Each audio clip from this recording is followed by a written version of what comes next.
सादर करणार आहेत. नाटकाचे नाव आहे बंडूची इजार. बावची गावचा बंडू शांत व कष्टाळू, आपण भलं आणि आपलं काम भलं असा त्याचा स्वभाव. सगळ्या गावात त्याच्या या स्वभावाची चर्चा. लवकर शेतात जायचं, दिवसभराचं काम आटपून संध्याकाळी घराकडे यायचं.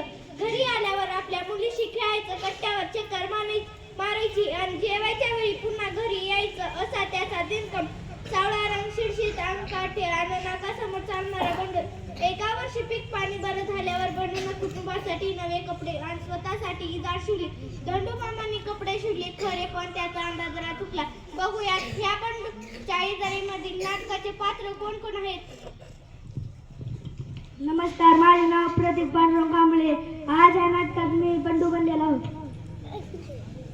नमस्कार, माझे नाव आरती महेंद्र गवळी. मी या नाटकात बंडूची बायको बनलेली आहे.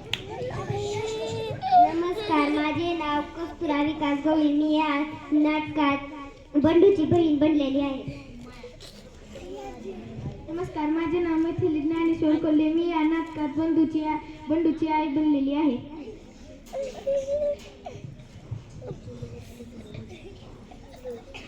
अगर टेलरनं 4 बोट इजार जास्त केली, कमी करून देशील का? सकाळी सकाळी काय आहे काम? ठेवा तिकडं, जेवण बनवायचं.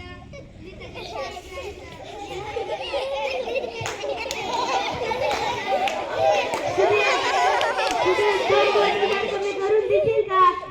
मला तेवढा अभ्यास पडलाय, कॉलेजची वेळ होईल, मला नाही जमणार.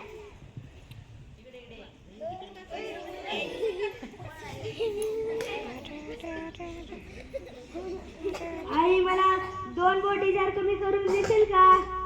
अरे ठेव तिकडे तुझी इजार. इथं वैरण कापून कापून माझ्या हाताचं तुकडं पडले. आता विरायला जातो, बस सांग. आईने इजार एका कोरड्यात फेकली. बंडू हिरमुसला, होऊन शेताकडे गेला.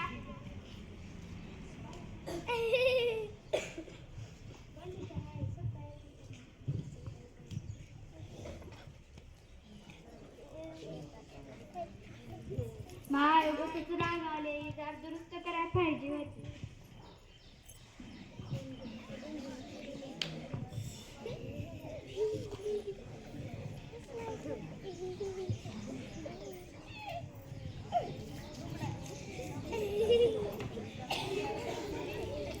माझा भाऊ किती कष्ट करतो, मला पैसे घालून कॉलेजला पाठवतो. मी दादाचं इतके काम करू नये.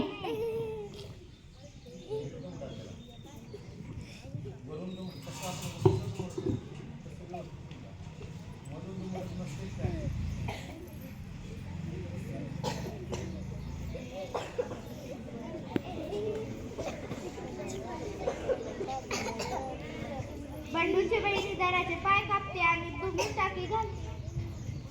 माय उगतच लेकराला रागवले.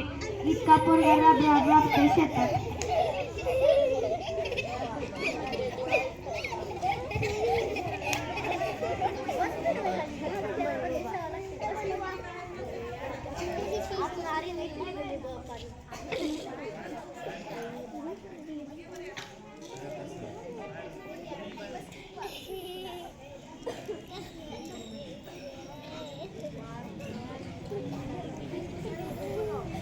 बंडूची आई इजाराचे पाय कापते, दुबळी टाकी घालते.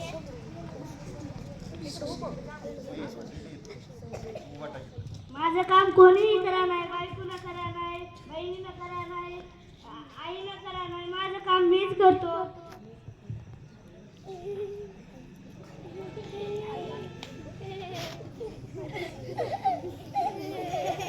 बंडू इजाराचे पाय कापतो आणि 4 बोट कापतो व टाकी घालतो.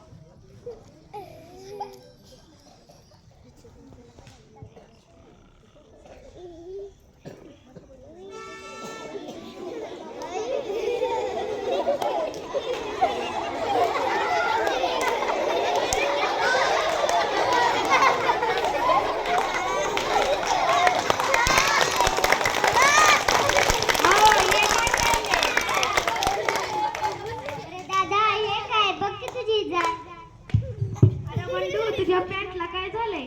सगळेजण आश्चर्याने पाहतात. मी इजार 2 बोट कापली.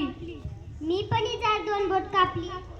बंडू मी पण 2 बोटी जर कापली आणि मी पण 2 बोटी जर